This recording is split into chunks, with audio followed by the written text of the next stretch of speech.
Hi everyone, welcome to this week's video, and today I'm going to be talking to Bridget Nielsen. Bridget is a healer, a YouTuber, and a spiritual mentor. She runs retreats around the world, of which I'm lucky enough to have gone on a few. And she is also an expert in the area of ancestral healing and generational trauma. So that's what we're going to be talking about with Bridget today. It was a real honor to reconnect with Bridget after a few years of not chatting through COVID.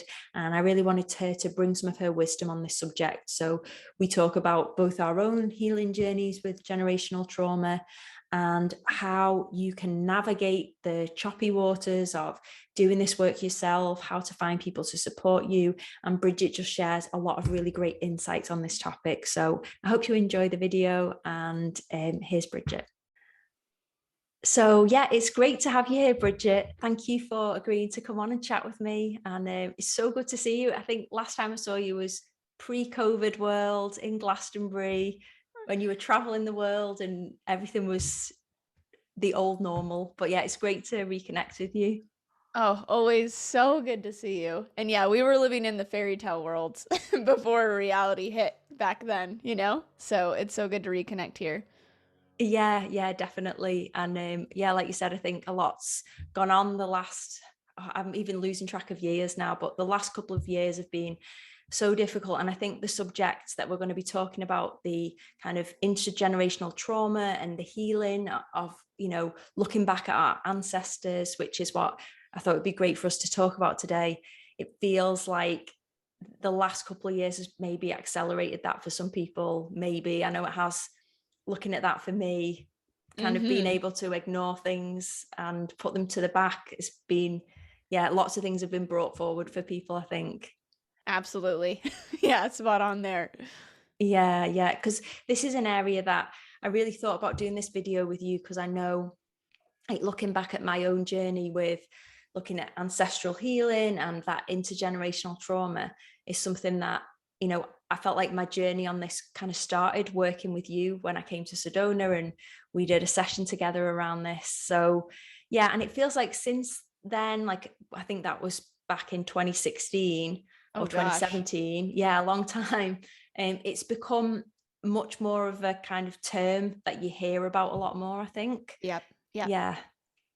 Yeah, something struck in the collective because of my YouTube overview. I get to like see the search, feeds go. And this was one of the things that just, yeah, struck in my personal life and in my personal explorations early on. And so I was doing this, yeah, when it wasn't that popular. And then when I started talking about it, it still was not very searched. I could just see where the collective was at via search engine. And now it's just like, like the top is off on this because of that. I think what you were saying, I mean, definitely since the everything started in 2020, but also just there is no longer stuffing it into a closet. Like it so has to come to the surface. That's just where we are as a humanity, and individually it just, it's like bubbling up whether we want to or not. And I think that also we're in a space where we have a lot more capacity to look at these things. I think that's what's really beautiful, even though there's a lot of challenge going on in the world. There's never been a time where we actually, I mean, especially via COVID and lockdowns, where we could just be with ourselves and we had the time and space to actually process for ourselves what has been going on, but also for generations that never had a chance to do so because they were in the middle of a war or a famine or this or that. And we're the first, kind of in the West, and, those that have the capacity, we can do it. And we also have tools for the first time too. So it's like both of those things, I think, are coalescing to create this emergence for this shift in this category to take place. Because when you said then, yeah, there are so many kind of experts in this field and more people talking about it, it feels as though there are more guides there to kind of help us to work through it. Because obviously it's something that a lot of people will be familiar with, but what would you kind of, if you wanted to explain it really simply, how would you explain the intergenerational trauma? Yeah. Kind of the best, I guess, common knowledge way of just, oh, everyone agrees to this already is like, certain physical issues are passed down, in family lines, like breast cancer, these certain things. And it's like, yeah, that's just kind of normalized that is true. I think people have a consensus around that. But it's much deeper. Those are just the physical manifestations that when it gets so uh, up that it has to manifest physically. Mhm. But behind that are heaps of interconnected genetic and energetic information that is streaming through our genetics, from the moment of conception, every moment, every day, that are informing from this information from behind us. And that can be exquisitely beautiful and powerful and like present our individual medicine and like catalyze that, support it. And it also can completely trip up us presently. Even though it's like, well, it has nothing to do with me. I'm just like, I moved to the other side of the world. I have nothing to do with my family or this or that. And it's like, this is something that is so intimately woven into technically the morphogenetics, your like energetic genetic frequency, Mhm. that you don't know that it is you. Like, it is so woven, and so it's dismantling and beginning to discern that and choose what you want to continue with and also shed what doesn't work. Yeah. Yeah, because it's not all like everything that we inherit. Like you say, there are positive things that we kind of want to keep and we want to cultivate. And it's interesting to discern those and become aware of, what we like. And then also looking at these, it feels like they're almost like wounds that are passed down. And Mm-hmm. until it takes someone in that line to stop and really look at it and do the work to be able to heal that, not just for yourself but also maybe for it has like a can have a ripple effect on other members of your family, and it can be really beautiful as well as being really hard to look at this stuff, because I know from my own experience, and I'm sure you know from your own experience, that it's not easy to really become aware and look at some of these difficult, traumatic, feelings and experiences that we're having, that we know when we look at them are actually related to, our mothers and our grandmas and our great grandmas, and way, way back. All of those experiences live inside of us as well. Yeah, it's so not pretty. Mm. Like most of what, I mean, that's the carrot at the end. So I want to be like, the carrot at the end is once you look at the most grotesque things that you never thought that you'd actually have to like face about your family, which is you, which is the world's, it's this whole microcosm thing. There then the beauty can stream through. So there is like a real carrot at the end. And then also your life can be lived in grace. Like, so there's so much benefit from it. But the actual diving into this stuff is very confronting, and it takes a Mm. lot of courage and like a lot of compassion and all the things. And I feel like in the world of, well, just anyone just on their path of like self-help or those like on a spiritual path, I mean, this is one of the thresholds of initiation, and it has a very strong like mirroring effect because it is so personally confronting. Whereas some things, it's like, oh, that's just outside of me. I can kind of separate from that, or that yeah, I'm empathic to that thing, but it's not mine. This is like it's some of these deep wounds, whether you experience them or not, are like living in you from the ancestors. And it's like, it's some of it's like sickening, some of it's just like deep grief, some of it's it's all the things.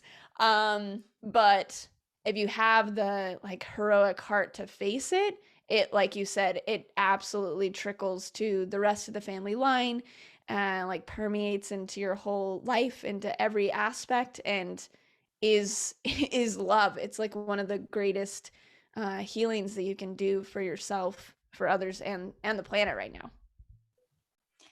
Yeah, and what you were saying then about that kind of getting into the like the mud and the murkiness that's like underneath, like when you're on the surface, and when you start to look at those patterns with your, like, say, for example, in a family, in a traditional family, you might look at like your parents, and that relationship you've got with your parents is it's so deep within us that they were like the first people that, if both your parents were there or whatever your family set up, those caretakers that, brought you into the world and then looked after you when you were small. Your relationship with them is so heated, and kind of, it can be really visceral when you're confronting things that are difficult. It's easy to kind of have that fantasy bond of, oh, my mum and dad are great, we've got a great relationship. I know I used to do that. And then when I started doing this work, I started looking at things and thinking, well, maybe this wasn't so great. And what about the way that dynamic that was going on in my family, and where did that come from? And then when you start to go back through the generations and you see like the things that were hidden, the things that were repressed, like the mental health issues that potentially, like I know in my family, there were mental health issues that went through my maternal line going back, and lots of shame. And then it all kind of tied together with some of the things that I was feeling in that moment.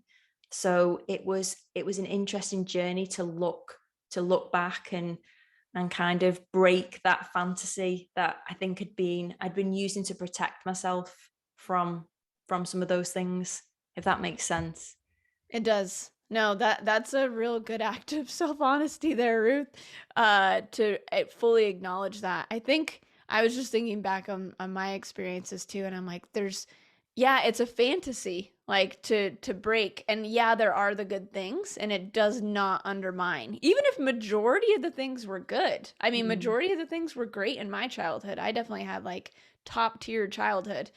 And it's like, oh man, but that 20% like needs to be like really acknowledged and cleaned out. Or it just, again, kind of becomes bigger actually in future generations, or just continues to not be, there's like an elephant in the room, like just constantly. And so, yeah, it's a good act. I would be curious to hear, because you spoke a little bit to the mental like health things in your line, but to like be specific with what you've experienced of some of the things you've cleared, and for me too to give like some actual like examples, of like how drastic like these shifts can be. What was that like for you? Yeah, definitely. Because I think one of the things that I wanted to talk to you about is the fact that when we talk about trauma, sometimes people think that that means like, oh, I was sexually abused, or I was beaten, or, like those kind of really, yes, they're definitely traumatic experiences, but there are also other things that you can go through. On the surface, like you say, there can be lots of things that were really great, but you can still experience things that were traumatic to you and have stayed with you and have really affected you throughout your life, without it being kind of one of those kind of top level experiences that we hear people talk about. Because I know in this field, people talk about, there's been lots of research done with Holocaust survivors and their their offspring and their children, and how things just progress throughout that aren't healed. That's obviously a really extreme example of trauma. So in my case, I felt like I always really struggled with feelings of shame and guilt, and being able to express myself and feel like I had the right to do that. And I think that was something that, I definitely could see in my dynamic in my family with my maternal line. So that was something where it was interesting, because I kind of felt like I could feel that some of those things had come from my relationship with my mum. And then I actually started to ask her more about, I think it was after I came back from Sedona with you, which we'll touch on maybe what we did and how that can help in a little bit. But I came back and I started asking my mum a little bit more about, I think it was like her mum and then her grandma and her great grandma. So how, what their lives were like, where did they live, what was their family situation, what kind of things happened to them in their lives. And it kind of came out that there was quite a lot of depression. And then before that depression started, there was an attempted suicide in the family. And so at the time when that happened, that would have been illegal in this country, in England where I live. So that must have, I can only imagine that must have brought so much shame and difficulties in the family. And I think it sounded like it brought up a lot. And just finding out and asking those questions, I could really begin to have compassion and like build up this story in my mind of, well, how did these women feel and how did those things impact on them, and begin to see why it carried on. And like from my grandma and then into my mom and then into me, really began to see how those experiences had shaped those people that I was, they were my ancestors.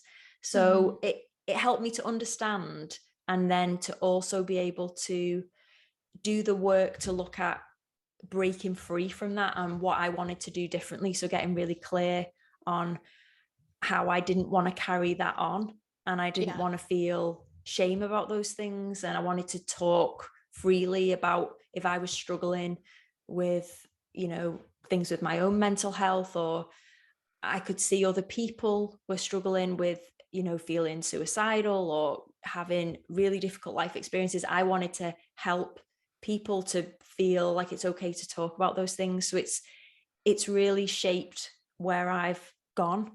I think I've challenged it's been very challenging to break, but I have made quite a few changes in my own life. And, you were a massive part of helping me to do that. So it's by all me, it's not like it doesn't still come up for me, because it definitely does. But I think just having that initial awareness and then doing that like historical fact finding and feeling into it, and then looking at, okay, how do I feel about this now? What can I do to kind of change the shape of this into something different that can be a positive, like, owning your story and your history and taking it forward. So I feel like I'm still in the process of doing that, but just doing this work and hearing about the fact that it's just so much more acknowledged now, that it is real. It's not like this woo-woo thing that we actually inherit it. It's in our bodies that, when we're growing inside our mother, it's from that moment and everything onwards, it's all a part of us. Absolutely. And I mean, I've seen such a huge change in you. Like, you're so like empowered and just like extra like vital and joyous and like expressed, because we've known each other, what, 7-8 years or something? Yeah, it's so beautiful to see. And yeah, it's that, because the thing is, that's gonna be in the field. Like, even when it's like resolved, it's still a part of the story or the energy.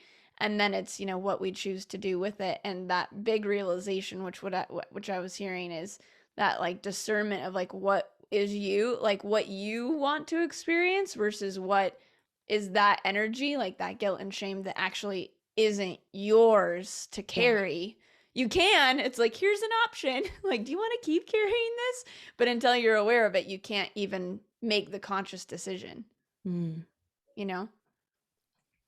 Yeah. And what would you say? So if someone is in that kind of place where they're feeling like this is coming up for them, and, they're watching this video and they're wanting to learn more about this subject, how do you feel you can start to, cultivate that awareness, and then, go through that process, that messy kind of difficult, going through all the, wading through this history and trying to come out the other side?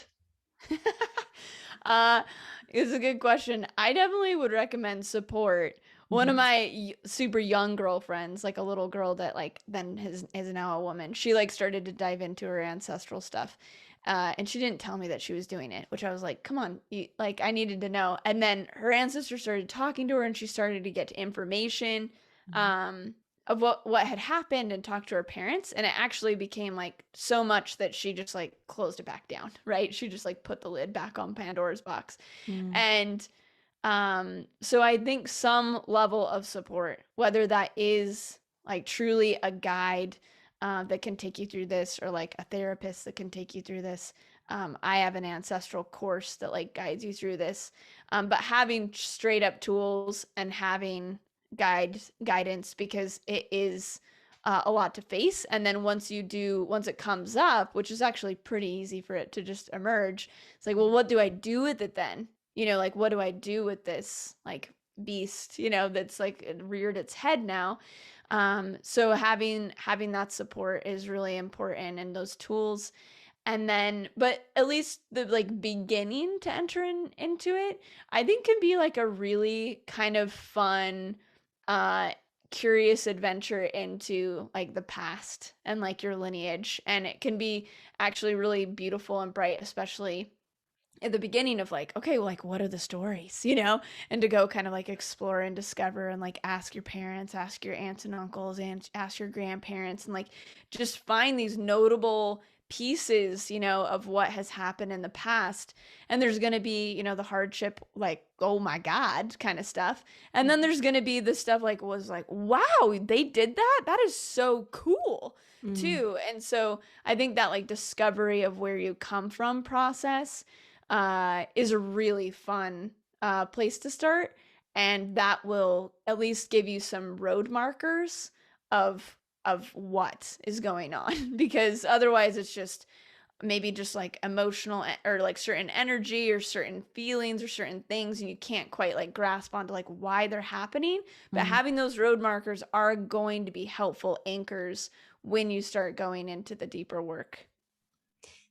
Yeah, I like what you say there about having someone as a guide, or using something like your course as a guide, because it can feel a lot to carry. Like if you think about, if you're the only person that's ever really started to do this in your whole family, it can really rock the boat. Like I found that it like alters the dynamic. I know someone used to talk about like in a family, everyone's like in a mobile, like a mobile that you would hang, and everyone has the place to keep it balanced. And then when you start to, explore and you begin to want to change, it can really start to alter the dynamic between people.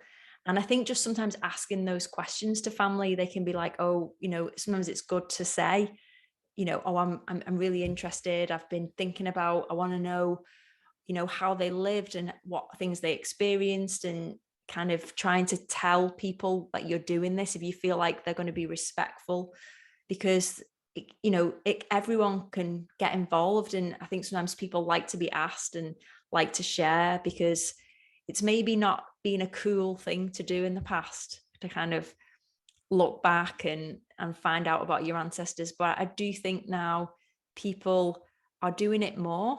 I don't know if that's just me, but I think that there's more people that want to understand more.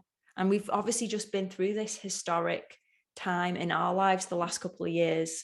And I can only imagine that in the future, if I have grandchildren, or, they'll like, or, children, they will probably look back at this time and want to know, because I had a child, like I was pregnant. I found out I was pregnant in February 2020. Oh And my God. so knew I was pregnant for about 3 weeks, and then everything changed. And I was very conscious, because obviously I'd done this work. I was very conscious that, I'm starting a new generation, I'm having like my first child. And I was so scared that, oh my God, I'm going through stress, and, it's a difficult time. I really don't want the baby to be absorbing all of this. So I did my absolute best, but I also had to acknowledge that it was something that was happening, and I couldn't shield myself from it completely. So it will be interesting to see, how that plays out in the future, because it's definitely been an interesting time to become a parent, and really made me, think so much about what's going on around us, and how you are as the parent even when you're pregnant to when you give birth and they're actually here. I think sometimes people think like children, babies don't remember those things, like, oh, they won't remember, they were too young. But it's like they absorb everything. So it feels like a Yeah. huge responsibility to to do that. Absolutely. I commend you. Oh my gosh. I got chills too when you were talking about it. And just I mean, your conscientiousness around, how you were regulating like the fear coming in and like what imprints you were creating. And we can only do our best, right? It's like a part of like the pattern and the texture of life and like the weaving of new generations of like, here's part of the color spectrum. 2020, doesn't it really pretty? But it is a part of like, where we come from. And like, that next generation will be majorly imprinted, is being imprinted right now dramatically. And like all of humanity is being dramatically imprinted. And because it is technically like we've gone into certain levels of fear or fight or flight or trauma response, then that is triggering up the old traumas, the old generational traumas of war, like illness, pandemic, like all those different energies. And it is triggering those up. And that's one of the reasons why, yes, I totally agree that it is being looked at much more. I mean, I just see it in the search numbers that it's like, yes, people are looking for this because it is up now. And to be looked at. So anyways, good job, mama.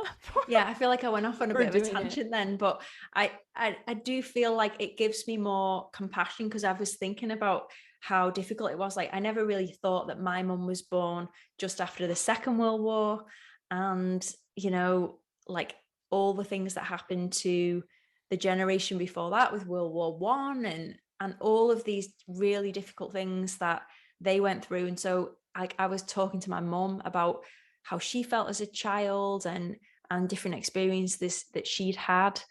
And they're things that maybe I've got more understanding of how difficult those things can be, and could only imagine, like, for my grandma, having another child, and in that kind of really difficult situation, I'm kind of doing something not in exactly the same circumstances, but in a scary new situation, being pregnant, having a child. I felt more connected to those stories of what had come before. And I think, Yeah. becoming a parent myself, I felt really interconnected with those stories that had come before. And I think part of that is because you lean on those people when Mm-hmm. you become a parent. It's like my mum suddenly becomes super important to my life in a different way. Mm-hmm. And so that relationship has changed, and so that's been interesting to see how those relationships are different now after having children. And it brings into focus, I think, also some of the things that you don't like or that are traumatic for you, because Yeah. suddenly you're reliant on them more, and they're in your life more, and then you suddenly realize all of the things that you don't want to pass on to your children. So it's like that balance, like you say before, of looking at what's really good, and then having that awareness of what you really want to protect them from, I guess, in a way. Mm-hmm. And trying to stop it from just continuing Yeah. down to them. Yeah. It's so cool that you're living that real time, like with your daughter and in pregnancy. Because for me, it's just hypothetical, right? It's like, so I don't want to pass on this energy to my hypothetical next generation, and to real time be like, no, I'm stopping, this like fear as much as I can, like in pregnancy, or like I'm really having, you're in a different configuration where it's matching and mirroring new or like the old trauma patterns to then like repattern, yeah, what it's like for a mom to be pregnant in a time of chaos and challenge, so it's cool how you're adapting, yeah, your present new configuration to working in this way, not just like, okay, now it's separate. But yeah, I just admire that and think it's really interesting. Oh, thank you. And I'm really glad in a way that I didn't have kids sooner, even though we probably would have liked to. It was a bit of a journey to become pregnant. But because of that, I had so much more time to work Mm. on these things, because I think, I don't know what kind of parent I would have been if I hadn't have looked at this generational trauma, thought about my ancestors, looked at what I felt wasn't mine. Like you said, I feel like you're carrying it around and it's not mine. And it's okay that like I can put it down. Sometimes I might feel like I've picked it back up, but being able to just feel like I can put that down, that's not mine. Yeah. Being able to do that work before becoming a parent can be really valuable. Obviously, life doesn't always work out that way, and if you've already had kids, it's never too late to do this work. It's even more important, I guess. But if you can do it before you go on that journey to becoming a parent, it can be really, really helpful, I think. For sure. It's definitely ideal, you know? Yeah. And it is so powerful to like watch and witness in my own experience, my own work with people, but then also just, the different studies that have happened, how drastic, okay, mom and dad say doing their generational work and how it just completely directly impacts the kids. Mm. My teacher, Mark Wolin, he's like, I don't even work with kids. I don't work with teenagers because all their stuff is coming from the parents and most of the parent stuff is coming from the generational stuff. So, it can have a direct immediate effect that like cleanse and purifies on all levels, and it doesn't have to continue, which is so empowering. It's not like, oh crap, it's like all of this can always be healed and mended, the like worst and most like horrific things, which is just profound. It's there's real grace when we are willing to go and face these things. Yeah. And like you said, then it can be really beautiful. Sometimes there's that like difficult phase to go through before that. I know for me, when you talk about the stages of grief, like, you go through denial, and then you can go through anger and bargaining and depression, and then you can come to this acceptance and wanting to, give value and having that compassion. But sometimes you can go through the ugly phases of it first, and to know that that's normal. It can be hard if you're, like you said, if you still are in relationship with your family and you see them and you speak to them, even if you don't live close to them, while you're doing this work, there might be times when it's sort of like you feel angry with them, and Yeah. you might need to distance yourself a little bit. That's how I personally found it for a period of time before I could come back to that place of feeling acceptance and compassion. Yeah, that's such a it's such an important point because it amplifies everything. So it makes things, yeah, the wounds and the patterns more up, Mm. when interacting with these certain family members. And it is good if the patterns are like really entrenched to take some space to repattern for yourself and for whatever you're wanting for the line and then re-enter. So a lot of the generational work that I did was around like Mormonism, and just locationally where I grew up, that is the morphogenetics of that place, that is the energetics. So me trying to heal that in the place where it was, Mm. I had to reject, and I had to like have anger like towards that even place, Mm. and do a lot of the work. And now I can re-enter. I re-entered last week into like Utah and like this area where it's very prevalent, and it doesn't affect me at all now. Like, and I can totally like be in embrace of the place, the energies. I don't choose to interact with some of them or engage to play some of those energies out, but it is, yeah, important to take that time and space because it's hard to become the new energy in the middle of something that you're like of the old energy, right? You Yeah. can, but it's pretty hard, so doing your best and being, yeah, really caring to yourself, especially if you're like, yeah, doing things within a family structure where you have to be in that situation. And I think a lot of people were faced with that with COVID. I know a lot of people like returned home to their families and then were in the situation. And I mean, those are those are gold. That's treasure because you can see exactly what the patterns are. Sometimes when you're so distanced, you can't actually see, to do the fixing and do the changes. So it's like you can really see how the patterns are running and be honest with like, oh, how mom and dad are, or like how the family is.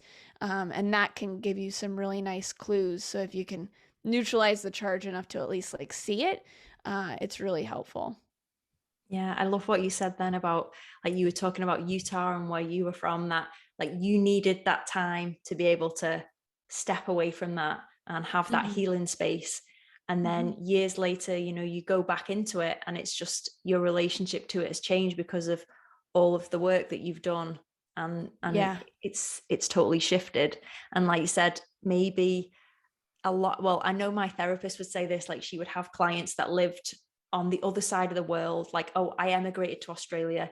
And when she would work with that client, it would come out that they did that because they had to have like literally the world apart Yes. from that family Yep. because it was so hard. Whereas, like you say, COVID has made that difficult for a lot of people, has kind of forced them to be in that real close proximity. And so it's no surprise really that sparks have flown for a lot of people, and people have either taken it on and looked at it, or it can be, if you're not ready to do that, you can see how it can be destructive and probably led to a lot of, I know a lot of families that have really been fractured through COVID and marriages and things like that, because it's hard to look at this stuff and have time to process it. Yeah. And that's where, I mean, especially with the work you do and everything, it's like you need support. Like if there's anything that really just I'm a really big advocate of the past year is like get support. Like I don't, and I've navigated so much of my journey on my own and done my own work and like, found the tools and then I do it myself and this whole thing. And my acceleration, my like just general harmony in life, like everything has been transformed so drastically by just like me getting like a mentor or a therapist or like this or that. It's just, we need it, and we can, I mean, not everyone has the availability to it, but I've like heard about a bunch of like actually very inexpensive like therapy things that there are now online. Yeah. But it's just having that outside perspective also very much so helps neutralize that charge of like if you're in the sparks of whatever that configuration is with your family, or also if you just are hiding it halfway across the world, it will create enough support to go into it. So yeah, I think that that's just something I'm just like really big on at this time. Yeah, because I was going to say, you've supported so many people, and you started off on this journey relatively young. Yeah. I know you've spoke before about kind of started looking into this even in your early 20s, and kind of have been doing this work for maybe like a decade or so. Is that about right? I mean, it's one of those things where I'm like, I'm straight up gonna age myself like at these points. Like I'm like, it's been I've been doing like I was doing private healing sessions, like very deep healing sessions for people when I was 23.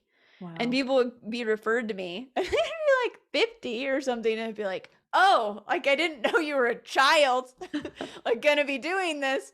I'm like, I know, I didn't know either, but this is just what's happening. So yeah, I've been doing it, yeah, for a long time. And what was your journey into it? Because I know something that we did in the session together was something that you'd done to help you with this, looking at generational trauma and different people in your family. There was this particular modality called constellations, which Yeah. was interesting because it was on, Gwyneth Paltrow does these shows on Netflix, the Goop, her kind of health and wellness. Uh-huh. She did one on relationships. I think it was called Sex, Love and Goop. I'll put a link to it. And one of them, these two women went and did a constellation session.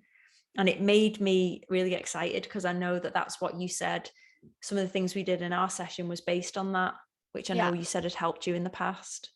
absolutely. Yeah, I entered into this work when I was like 22, 23. Mm. I'm 35 now. Uh, it was like I was in Los Angeles when it was in its prime, especially like spiritual prime, and they were doing family constellation work and like really like on the forefront of like therapies and really somatic therapy like back in the day. Like now we kind of know what that term is and that connection. But yeah, family constellation work is just this really deep. It's like it still blows my mind because I'm very metaphysically minded, but I'm also like really practical, and I'm like, how does this even? It's Mm-hmm. magic. Like it feels like magic. But it was discovered post World War II of like how to heal like the generational trauma from World War II, and it was based on the Zulu tribe in Africa and like how different tribal peoples heal their present issues through healing their generational stuff, which since then I've gone into like lots of different cultures and like how they do ancestral healing, and there is this thread that runs through it, which is present issue, all right, go back to like where the origin of it is, and it's back. And so yeah, family constellation exists in it's a group healing modality, and it exists in most major cities, I would say, and even small places like at this Yeah. point. So it's very available. It's very interesting, and it's really good at revealing unconscious dynamics, and family secrets, like all kinds of stuff. But to see the energetics of what's really going on and why and where it's originating is what its magic is. And so I was doing that because my dad got really into it, and he was doing his all of his ancestral work before and he's like, want to come and do this stuff? I'm like, yeah. And yeah, I just had tremendous insights. Like it changed our family tree, changed our family history, changed everything, like what was revealed there. And so then I did that for like 2 years, like once a week. It was very immersive. So then I, from that template, created my own self-guided ways of discovering these things that you can do by yourself that are beyond kind of just like meditating or like a shamanic journey. Like how do you somatically, that's what I wanted to bring in for people, is like how to somatically like truly feel like what is yours, what is not, what emotional things, what energetic things, and like really do that discerning process, which is the process that you did, right? That we guided you through. Yeah, and I still remember it now. I can remember it really vividly. Like even the little place where we did it outside, Yeah. and I think as well, I won't go into all the details of what we did, but we did some, like, it was feeling into the main thing I took away from it was feeling into the energy of those ancestors. Like I think we went back like 3 lines in my maternal line, so looking back like 3 or 4 generations or however long, and not having to know, like, how old they were, what their names were, where they lived, what they did. Like you didn't need to know all those details. It was like feeling into the Mhm. energy of what Mhm. was going on at those points, and Mhm. just having to let go of, like you said, your mind wanting to make sense of everything and to be proven and to be concrete. It was very much a trusting and letting go and feeling into the energies of those ancestors. And I still remember at the beginning of it, you asked me to do this exercise where I felt into the energy of, I think it was like 2 little bits of paper, and you'd written something on each of them, and I remember I felt into the energy of each of them. And it was so weird because I remember one feeling really light and bright, and I felt like everything was just flowing, and then the other one felt really dark and like it was very inward. And then when you showed me, like, one literally said light and one said dark, or it was something like that, and it blew my mind because I really felt it. And then to see that, it was magical.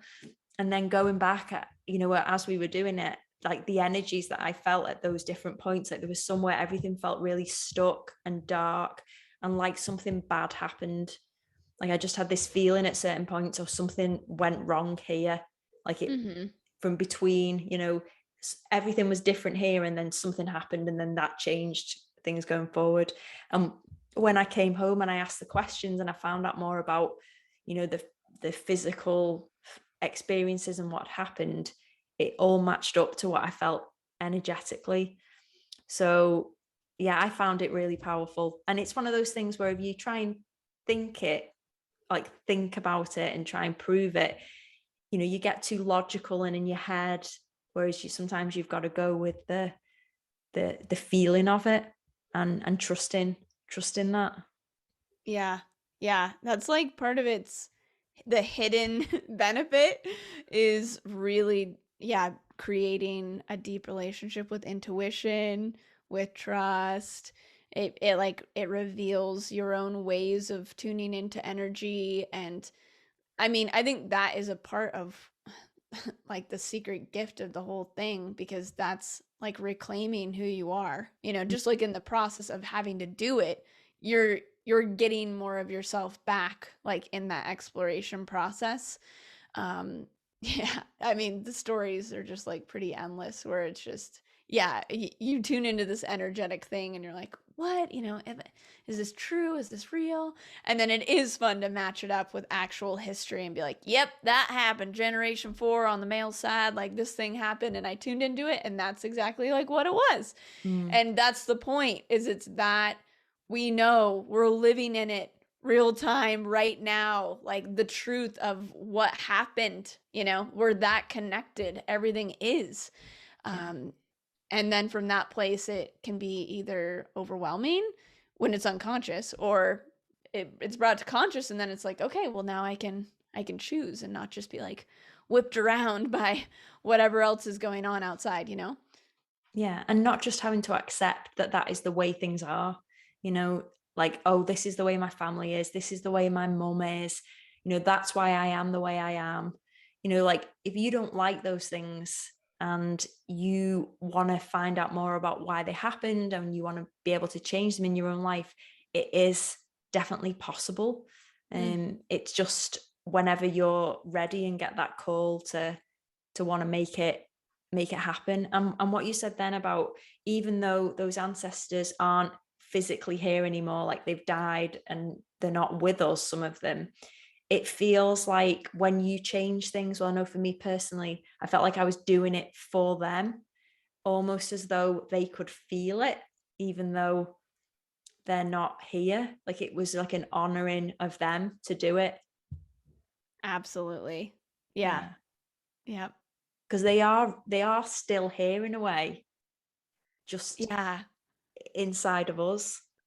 Yeah, exactly. Well, it's all like the whole all time space is now, and it's like all available presently. And Mm-hmm. it's like, and it starts to get super trippy in like beautiful ways, where it's, certain ancestors from the past that aren't even in, say, like my line, but just like ancestors that have existed on the planet, like know about us in this time and are blessing us like through time space and like seeing us through, and like there's so much like true mystical magic. I think that's part of it too that's really important to know, is I definitely had this perception when I started this work, where it's like, oh, the ancestors, the farther you go back, the more, I don't know, kind of like dismal and primitive like they become, and like they're actually not really that conscious or, dynamic or anything, like hundreds of years ago or 1,000 years ago. And it's just so not true. Like Mm. there is like a very advanced quality and a very yeah, spiritual quality, or like there's certain qualities that we don't have today that like they have to gift us, Yeah. and to help remind us. And so yeah, and it does heal them, and then it heals us forward. It's this whole, yeah, multidimensional experience that then ends up translating incredibly practically into everyday life. Like that's what's so cool. It's just like, yeah, that changes, an example being that I've talked about before, but it's worth repeating. I could not even talk like this. I would have never been able to have this conversation or spoken in front of people or articulated myself, expressed myself. Like in my, like when I was younger, like the idea of talking out loud was petrifying. My throat chakra, my womb, very shut down. And because of, you know, the certain things that are in my line of like the suppression and submission of women to men and like all this stuff. Mm-hmm. And as I cleared this, like this is what I do now. Like the very weakness I had is now a strength Mm. because I've cleared it. So it ends up being so practically empowering and shifting on every level, like as we do this work. Yeah. Yeah, that was really beautiful to hear you share that, because, you know, like imagine if you hadn't have done that healing and you had still felt like that and you hadn't been able to share your gifts with people, and, you know, that would just be such a loss to you and to your family, but then to like the world, you know, everyone that you come into contact with now, because you've been able to step into that. Whereas if you hadn't have done that, it would be a different world. Well, back at you, you know, Yeah. like back at you. Like, and that's the point is like we truly do have missions. We have gifts to serve Mm-hmm. to humanity. And yeah, we came in with some like weights and shackles, you know, and like things like contorting us and stuff. And we've got to freaking break those off and like, and say no and do the healings so that we can step forward truly into our gifts and be of service. Cause it really is so necessary, you know, to like make our soul appointments and be of assistance. Yeah, I can't even imagine like me not being who I am today. Like Mm-hmm. it's like no, you know. But some people don't know, you know, like or it's not available. And that's why I'm so grateful that you're having this conversation and doing this. So it's like, no, it Yeah. is available and like you are needed. You know, you are needed more than ever to be living your gifts. Yeah, and I think going forward as well, like future generations, and you know, the next wave, it's like it feels like the challenges that we're facing in the world, you know, there is more. It feels like even like the past 5 years or so, there's more external trauma going on in the world. So we need to be even more resilient and more compassionate, and be able to kind of become aware of things more quickly and make choices, and work with that. So it does feel like it's a really important time for people to do this. And I watched this great documentary actually with the I think he's actually a doctor. He's not a therapist. He's a physician. Gabor Mate. I don't know if Oh you've. yeah. Yeah, yeah. I love Everyone loves him. him. Yeah. Yeah. He did this film. I'll put a link to it. It was all about trauma and the trauma response. And you could watch it free online during this certain week, but I think you have to pay now. But it's such a good film. And, you know, he looks at people that have been through some like really awful experiences, really traumatic experiences. And, you know, you just see how this comes, you know, his own mum was, I think, you know, he was part of the Holocaust and experienced that energy of, you know, that fear, and, you know, through his own mother. And he can see how it's affected his life. And like, he'll be honest and say he's still working through a lot of that now. Yeah. But I think he's a real shining light in, you know, just raising awareness that trauma is not just about things that are as extreme as his experience, but, you know, we've all got things to look at. And he did a talk, and it was to people who worked in healthcare and therapists and social workers, and pretty much every single one of those had really traumatic experiences which had brought them to doing that work. Like, that was Mm-hmm. the reason why they'd then gone into doing that work. Because I think once you've like learned about this, and it's something that you want to be able to share and give to other people. Yeah, definitely. And Yeah. yeah, nothing is too big or too small to look at. Yeah.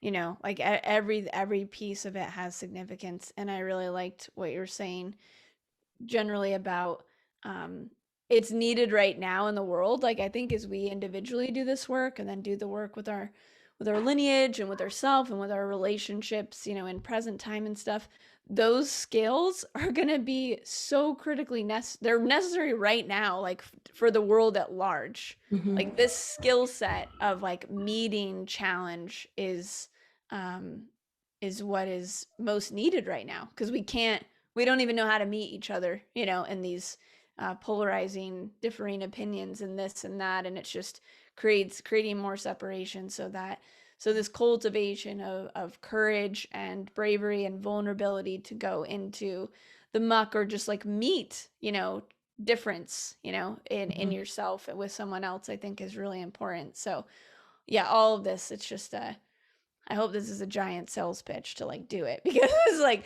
there's lots of benefits, good things come through. It's going to help the entire world. It's going to help you presently, you know, like it's just like, this is a good thing, you know. It doesn't feel good. There's all these like, you know, the fine print. You will experience grief and you'll cry and like do all these things, but it is worth it. Please do it.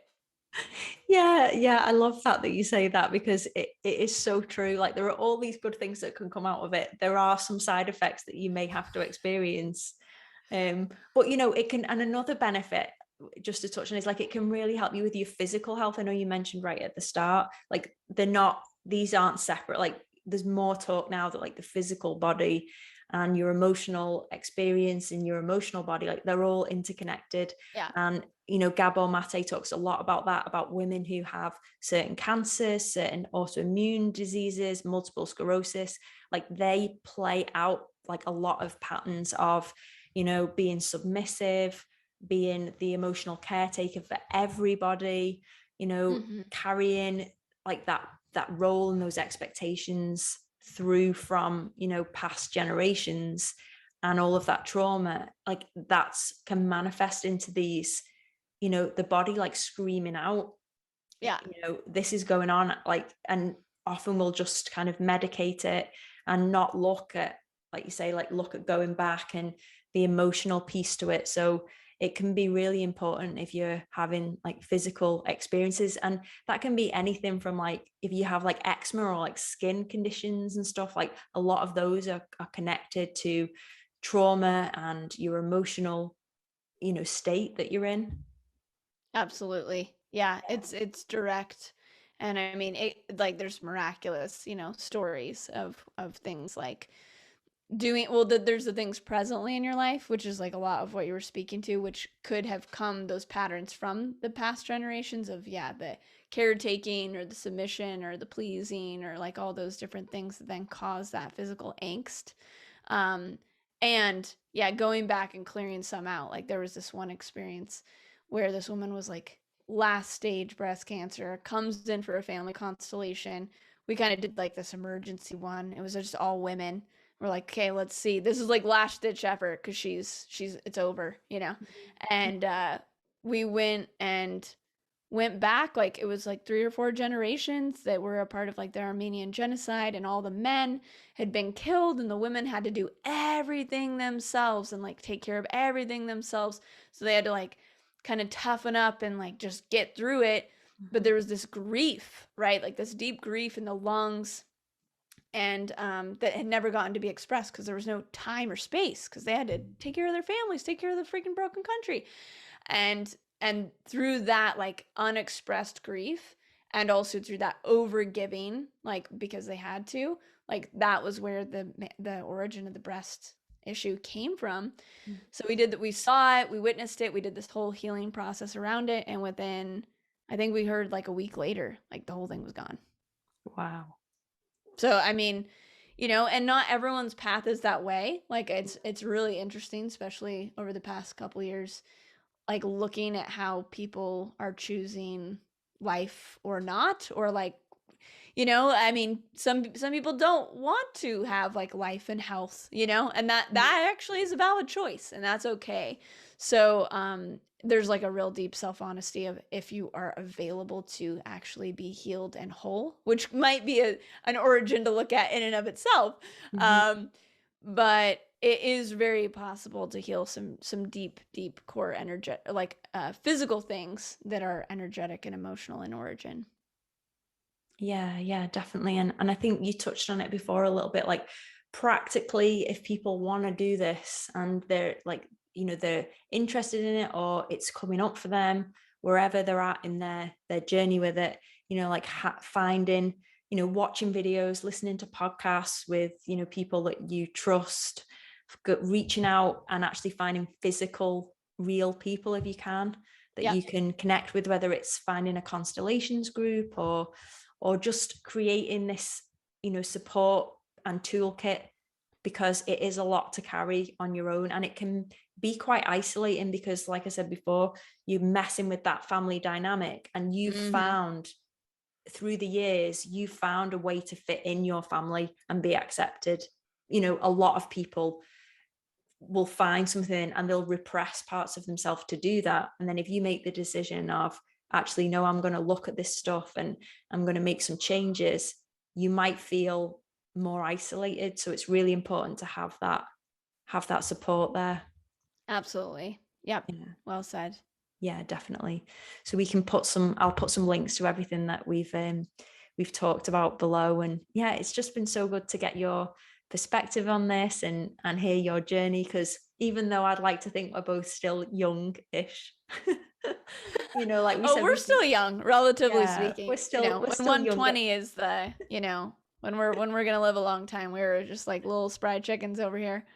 Yeah, definitely. And I think, what I said, I mean, it's challenged me becoming a parent, because it's hard to regulate your emotions. When I've become a parent, I had a lot more time for self-care, a lot more time to access those tools. So, sometimes you might feel like you take a little bit of a step back. I know I feel like I'm not quite where I was with it.